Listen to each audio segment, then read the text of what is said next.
We're trying to get to a balanced budget, and we're trying to keep open the government. If the president will sign the bills, the government can stay open. That was House Speaker Newt Gingrich 3 days before the last government shutdown in 1995. We're back with the Roundtable, including Speaker Gingrich, co-host of CNN's Crossfire, Robert Reich, former Labor Secretary and star of the new movie Inequality for All, ABC's senior Washington correspondent Jeff Zeleny, and Gwen Ifill of the PBS NewsHour. Welcome to all of you. So, Speaker Gingrich, the Republicans, what are they going to do with this, and what should they do? I think they should get plenty of sleep. The next 3 or 4 or 5 weeks are going to be very tense. They're going to be very challenging. I mean, all these people who want the House Republicans to surrender, and that under the constitutional system, if the House gives up the power of the purse, it surrenders. So Obama goes 3 times this week for partisan attack speeches and basically says, I'm not going to negotiate. I don't care what you guys do. This is not a dictatorship. Under our Constitution, there should be a period of tension, and there should be a compromise on both sides. Ironically, Obama said on Friday, nobody gets 100%. Well, what's he willing to give up? Look, I don't think, with due respect to the Speaker, that the issue here is anything about is the Affordable Care Act, Obamacare, good or bad? Do you like it or do you not like it? I think the issue is whether one party in Congress is going to be allowed to use the entire system of government as basically blackmail to get its way. After a law has already passed both houses of Congress, been put into law by the president, signed into law, the constitutionality of that particular law has been undeniably affirmed by the Supreme Court. Once you go down the road, Newt, where you can simply, if you don't like a particular law, you can threaten to shut down the government. What's next? Social Security, Medicare, the Fair Labor Standards Act? So you would repudiate basically the American system. Remember, the Democrats lost. You are repudiating the American system. The Democrats lost 63 seats in the House immediately after passing Obamacare. So both sides have talking rights. The president can say, I won the election. Boehner can say, and we won the election.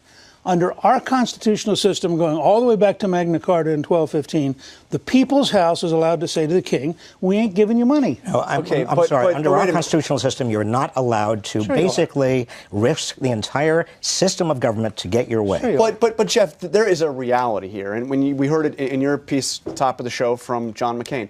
The Senate is not going to go along with defending Obamacare. Right, and you hear that again and again and again from Republicans. I talked to Orrin Hatch last week, walking through the halls of the Capitol, and he said, you know what's happening in the House? They're unfairly raising the expectations for everyone in the country who wants to, who does not like the Affordable Care Act. The base thinks they can actually pull this off, right? And they can't do it. So so that's a big worry. So as this moves to the Senate this week, there's going to be a lot of huffing and puffing. But is Ted Cruz going to be standing alone, or who's going to be with him? Senator Rand Paul was in Michigan over the weekend. He bluntly said what seems to be the obvious, we can't get rid of Obamacare. And even if the government would shut down, the Affordable Care Act continues. Those exchanges still open on October 1st. So that's the underlying point here. The Health Care Act is here to stay, but all tied to the debt limit, and that's up for discussion this week. We're talking about sending messages, some of my least favorite things in Washington, when you do things just to send a message. But both Rand Paul and Ted Cruz are talking filibuster, which means they get to hold the floor for as long as possible. It doesn't mean they get to stop Obamacare. It doesn't mean they get to do anything but bounce it back to the House and then put yet another dilemma in John Boehner's lap. By the way, Mr. Speaker, I liked your shirt in that picture. Yeah, that was a good sweater. 1995. Was that a sweater? That was a good look. It was. I remember that. There's something bigger here, which you didn't even deal with. First of all, you controlled the entire Congress. I mean, the Republicans were in charge of the Senate, too. But this time around, this is really just the warm-up. I mean, Secretary Reich, the debt ceiling, we're talking, there haven't been any negotiations whatsoever. The White House says they won't negotiate on the issue. And we hit the debt ceiling in the middle of October.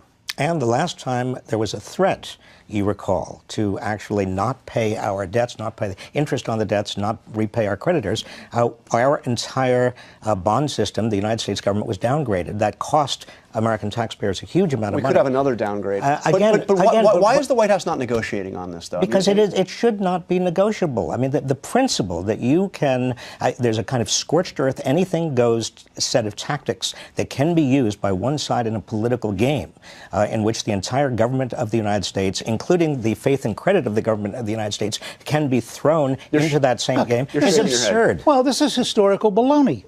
We have added something to the debt ceiling. Better than pious baloney, I guess. Well, it is. It's not even pious. He's not pious. And Look, the fact you're is, absolutely wrong. No, wait a second. The fact is, since Dwight Eisenhower, we have added things to the debt ceiling.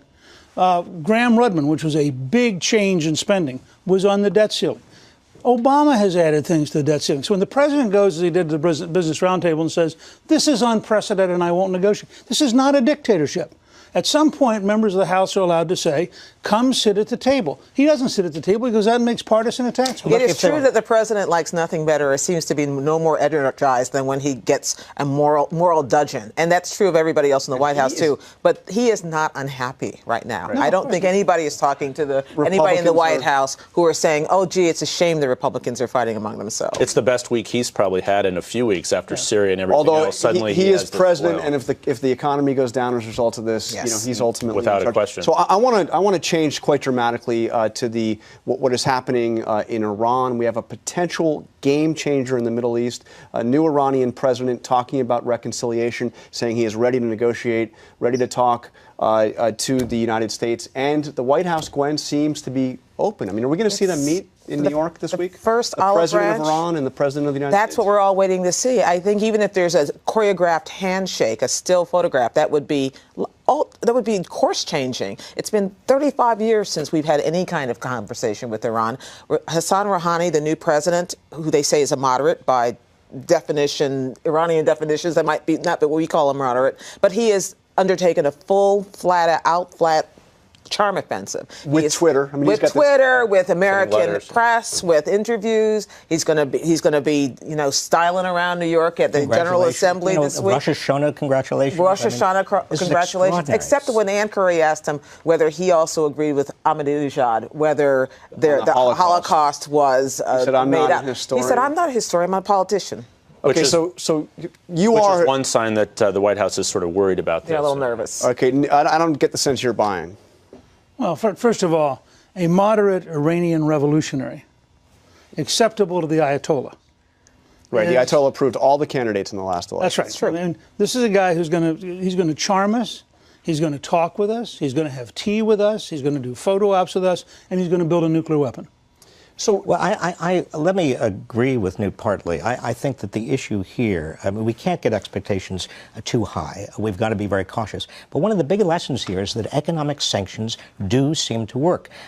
Right now, Iran is suffering 30% inflation, 20% unemployment. I mean, this nation is hurting, and our economic sanctions, because we've been patient with them, because we have actually rounded up almost every other nation to support us, have had a huge impact. That's how he got elected in the first place. And Iran wants those sanctions lifted, which is why he's been given a green light by the Ayatollah to at least begin this process. You're not suggesting that President Obama shouldn't meet with him, are you? Because that would be historic in and of itself. We haven't seen this since Jimmy Carter met with the Shah in 77. I mean, the question is, what do you get for the meeting? A meeting with the President of the United States is an enormous advantage to anybody who's been isolated. So what do we get for the meeting? A photo op? What are they going to give us? Shouldn't we test it?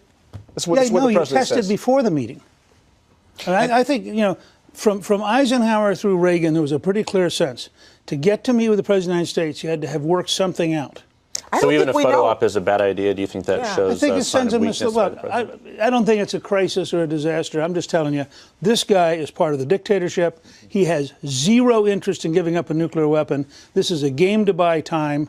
And in fact, in his earlier career, he claimed that he managed to confuse the Western Europeans in order to buy more time. So let's look at who he really is. The normal pattern of diplomacy through these things is not to begin with a face-to-face meeting. Right. It's to begin with underlings who clear the brush, who actually create the agreement, and then the face-to-face meeting is to confirm the agreement. And that's the way it should be here. I think the timing is what's interesting because of Syria. Unfortunately, we are out of time, but thank you very much. Gwen, Jeff, Secretary Reich, Newt Gingrich.